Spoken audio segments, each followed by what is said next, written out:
ROI అంటే అంటే ఏంటి అంటే రిటర్న్ ఆఫ్ ఇన్వెస్ట్మెంట్లో ప్రశ్నలో అదే ఉంది కాబట్టి సో నిజంగానే ఆ విధంగా ఇన్వెస్ట్ చేసే వాళ్ళకి కొన్ని టిప్స్ అని మీరు చెప్పగలరు? ఏమీ లేదండి. రియల్ ఎస్టేట్లో ముఖ్యంగా ఎవరైతే ఇన్వెస్ట్ చేయాలనుకున్నారో ఎప్పుడైనా ఒకటే గుర్తుపెట్టుకోండి, లాంగ్ టర్మ్ ఇన్వెస్ట్మెంట్ అనేది ప్లాన్ చేసుకోండి. 5 నుంచి 10 సంవత్సరాలు మీరు కనుక లాంగ్ టర్మ్ ఇన్వెస్ట్మెంట్ ఉంటే అప్కమింగ్ ఏరియాస్లో అంటే ఇప్పుడు regional ring road, outer ring road మధ్యలో కనుక మీరు కనుక కొనుక్కోగలిగితే సౌత్ అయినా, ఈస్ట్ అయినా, వెస్ట్ అయినా, నార్త్ అయినా ఎనీ డైరెక్షన్ డెఫినెట్గా మార్కెట్ బాగుంటుంది. దాంట్లో ఎటువంటి సందేహం లేదు. మీకు రిటర్న్ ఆన్ ఇన్వెస్ట్మెంట్ కూడా మీరు అనుకున్నట్టు సత్ఫలితాలను ఇస్తుంది. అంటే మనం ఇంత ఆశించాం కదా, మనకి ఇంత రాలేదు కదా అనే మీకు ఆ నిరాశ కూడా ఉండదు. ఏదైనా 1 సంవత్సరం 2 సంవత్సరాలు అని ఒక టైం పెట్టుకొని మనం ఇన్వెస్ట్మెంట్ చేసినప్పుడు ఏమవుతుందంటే ఆ షార్ట్ టర్మ్లో మనం అనుకున్న విధంగా గవర్నమెంట్ పాలసీస్ ఏమైనా లేట్ అయినా, కొత్తగా ఇక్కడ రాబోతున్న ఇండస్ట్రీస్ ఏమైనా జరగకపోయినా అలాంటప్పుడు ఏమవుతుందంటే మనం ఆశించిన ఫలితాలు రావు. అప్పుడు మనకి డెఫినెట్గా నిరాశ ఉంటుంది. సో నేను మీ అందరికీ చెప్పేది ఒకటే, ఎటైనా రియల్ ఎస్టేట్లో మాత్రం మీకు ఇది స్టాక్ మార్కెట్ లాగా కాదు. ఎవ్రీడే పెరగాలంటే పెరగదు, పెరుగుతుంది. ఒక్కోసారి అలాంటి జాక్పాట్ కూడా మనకు తగలవచ్చు. కానీ ఇప్పుడు లాస్ట్ 1.5 year మన హైదరాబాద్లో చూసింది జాక్పాటే. ఒక విధంగా రూపాయి పెట్టిన వాళ్ళకి 4 రూపాయలు, రూపాయి పెట్టిన వాళ్ళకి 3 రూపాయలు రిటర్న్స్ అనేది ROI విపరీతంగా వచ్చిందండి. 1:3, 1:4. కానీ ఇప్పుడు ఏదైతే ఈ మార్కెట్ ఉందో ఇది కొంచెం స్తబ్దతగా 1:3, మళ్ళీ ఎప్పటికీ వాస్తవంగా మీ దగ్గర డబ్బులు ఉండి అప్పులు చేసి కాదు, డబ్బులు ఉండి కొనుక్కునే వాళ్ళైతే ఈ రోజైనా సరే మీరు ఈస్ట్ సైడ్ కానివ్వండి, సౌత్ సైడ్ కానివ్వండి, మీరు ఈ రోజైనా ఇన్వెస్ట్ చేసుకుంటే డెఫినెట్గా నెక్స్ట్ 5 సంవత్సరాల్లో మీకు మంచి రిటర్న్స్ అయితే కనపడతాయి. స్ట్రైట్గా అడుగుతాను, ఒక ఎక్స్ అనే పర్సన్ దగ్గర 50 లక్షల డబ్బులు ఉన్నాయి, ఇంకొక 50 లక్షలు అప్పు తీసుకొని ఒక విల్లానో ఫ్లాటో ఓపెన్ ఫ్లాటో కొనవచ్చా? మీరు ఉండటానికి అవసరం, మీకు ఒక ఇన్కమ్ ఉంది మంత్లీ, మీరు చేసిన అప్పు కట్టుకోవటానికి, నేను ఉండటానికి నాకు సొంత ఇల్లు కావాలి అనుకుంటే ఖచ్చితంగా కొనుక్కోవచ్చు, ఎటువంటి ఇబ్బంది లేదు. కానీ నేను ఒక 50 లక్షలు నా దగ్గర ఉంది, ఇంకొక 50 లక్షలు నేను అప్పు చేశాను, ఈ 1 కోటి రూపాయలు పెట్టి నేను ప్రాపర్టీ కొన్నా, ఒక 6 నెలల్లో 1 సంవత్సరంలో దీన్ని అమ్మేస్తే 1,20,00,000 1,30,00,000 వస్తుంది అనే ఆశతో మాత్రం కొనకండి, వద్దంటారు. అది కరెక్ట్ కాదు. So Hyderabad inner ring road దాని గురించి అప్పట్లో పెద్ద చర్చ లేదు.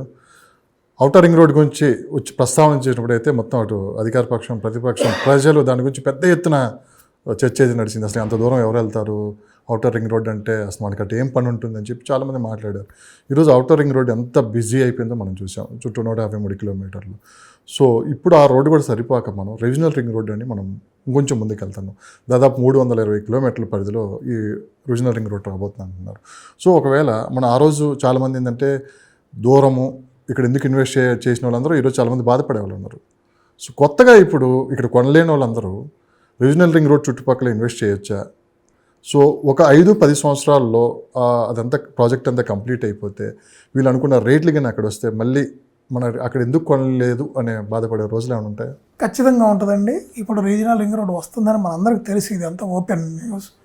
రెండోది, మీరు ఇందాక చెప్పినట్టు అవుటర్ రింగ్ రోడ్ లోగడ దాని మీద అవగాహన లేక దానివల్ల మనకేంటి ఉపయోగం అని ఎంతోమంది, అంటే 180% మంది ప్రజలు దాని మీద పెద్ద ఇంట్రెస్ట్ చూపించాలా. డబ్బులు ఉండి కూడా కొనుక్కోలేని వాళ్ళు, డబ్బులు ఉండి కూడా కొనుక్కున్న వాళ్ళు చాలామంది ఉన్నారు. నేను మీకు అదే చెప్తున్నా, అవుటర్ రింగ్ రోడ్ నుంచి రీజనల్ రింగ్ రోడ్ మధ్యలో ఉన్నటువంటి 30 కిలోమీటర్ల పరిధిలో ఫ్యూచర్ మీకు గోల్డ్ అవ్వబోతుంది. HMDA 2050 మాస్టర్ ప్లాన్ రెడీ చేయబోతున్నారు. రేవంత్ రెడ్డి గారు అఫీషియల్గా చెప్పారు, ప్లాన్ కూడా రెడీ చేయబోతున్నారు, త్వరలో రాబోతుంది. So up to regional ring road వరకు మొత్తాన్ని HMDA పరిధిలోకి తేబోతున్నారు. అది HMDA పరిధిలోకి వస్తుందంటేనే దాని ఫ్యూచర్ ఎలా ఉండబోతుందో మనం అర్థం చేసుకోవచ్చు. సో ఖచ్చితంగా డబ్బులు ఉంటే మాత్రం మీ పిల్లల భవిష్యత్తును దృష్టిలో పెట్టుకొని కానీ, మీ రిటైర్మెంట్ లైఫ్ కానివ్వండి, లేదా మన ఓల్డ్ ఏజ్ లైఫ్ని దృష్టిలో పెట్టుకొని, వాట్ ఎవర్ భవిష్యత్తు అవసరాలను దృష్టిలో పెట్టుకొని కనుక కొనుక్కుంటే మనకు డెఫినెట్గా మంచి రిటర్న్స్ వస్తాయి, దాంట్లో ఎటువంటి సందేహం లేదు. సో కొంతమంది వరంగల్ హైవే కూడా ఇన్వెస్ట్ చేయడానికి ఆసక్తి చూపుతున్నారు. సో వరంగల్ హైవే ఎలా ఉంది సార్ అటు సైడ్? అటు కూడా బాగానే ఉంటుందండి. అంటే ఈరోజు యాక్చువల్గా ప్రజెంట్ ఈరోజు మనం మాట్లాడుకుంటే పూర్తిగా హైదరాబాద్ ఆల్ డైరెక్షన్ స్తబ్దతగా ఉంది. రేపు మార్కెట్ ఎలక్షన్స్ అయిపోయిన తర్వాత స్లోగా పికప్ అవుతుంది. ఆటోమేటిక్గా అన్ని వైపులా మంచి ప్రాజెక్ట్స్ వస్తున్నాయండి. ఎన్ఆర్ఐల పెట్టుబడి ఎలా ఉంది సార్ ప్రజెంట్? ఎన్ఆర్ఐలు అందరూ కొంచెం హోల్డ్లో ఉన్నారండి, ఎలక్షన్స్ కదండి. సో ఈ టైంలో అందరూ హోల్డ్లో ఉంటారండి.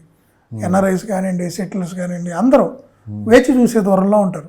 సో అంత బాగుంది కానీ మొత్తం ఇండియా కావచ్చు, ప్రపంచంలో ఎక్కువ ఇన్వెస్ట్మెంట్ రియల్ ఎస్టేట్లో పెట్టాలంటే హైదరాబాద్ వైపు చూస్తుంటే, హైదరాబాద్లో వాళ్ళు కొంతమంది గోవా కావచ్చు, దుబాయ్లో ఇన్వెస్ట్ చేయడానికి ఎక్కువ ఆసక్తి చూపుతున్నారు. ఎందుకంటే దుబాయ్లో కన్నా హైదరాబాద్లో రేట్లు ఎక్కువ ఉన్నాయా, లేకుంటే దుబాయ్లో కొంచెం ఇంకా తక్కువ రేట్లు ఉన్నాయని చెప్పి అక్కడ ఇన్వెస్ట్ చేస్తున్నారు? రెంటల్స్ ఇట్లాంటివి వాటిని దృష్టిలో పెట్టుకుని నిజమేనా investment చేస్తారు. వస్తాయండి. గోవా, దుబాయ్లో ఇన్వెస్ట్ చేయడం. గోవా వచ్చేప్పటికి ఏంటంటే రిసార్ట్స్ అని అక్కడ కూడా మంచి రిటర్న్స్ వస్తున్నాయి. సో వీటన్నిటి దృష్టిలో పెట్టుకొని కొంత అవుట్ సైడ్ ఇన్వెస్ట్మెంట్ చేస్తారు. ఎక్కడ దాకా ఇప్పుడు మన హైదరాబాద్ ఎంతోమంది మనకు నార్త్ ఇండియన్స్ హైదరాబాద్లో ఇన్వెస్ట్ చేస్తున్నారు. మరి గేటెడ్ కమ్యూనిటీస్లో మీరు చూస్తే 30 to 40% ఇన్వెస్టర్స్ అందరూ వాళ్ళే.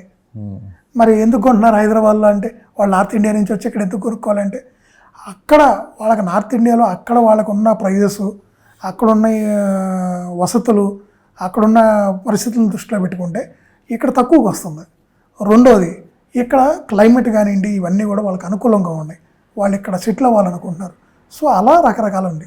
సో ఇప్పుడు గోవా కానివ్వండి, మీరు చెప్పినటువంటి దుబాయ్ కానీ, వీళ్ళు ఏంటంటే హై ఇన్వెస్ట్మెంట్ పీపుల్ ఏంటంటే అటు సైడ్ వెళ్తున్నారు. ఎందుకంటే వాళ్ళు రకరకాల ప్రాజెక్టులు చేయాలని కానివ్వండి, టూరిజంకి సంబంధించి, లేదా వాళ్ళు రెంటల్ పర్పస్ కొన్ని కమర్షియల్స్ డెవలప్ చేసుకోవడానికి ఏంటంటే మంచి రిటర్న్స్ వస్తాయి అని చెప్పి వాళ్ళు ఆ దిశగా అడుగులేస్తున్నారు.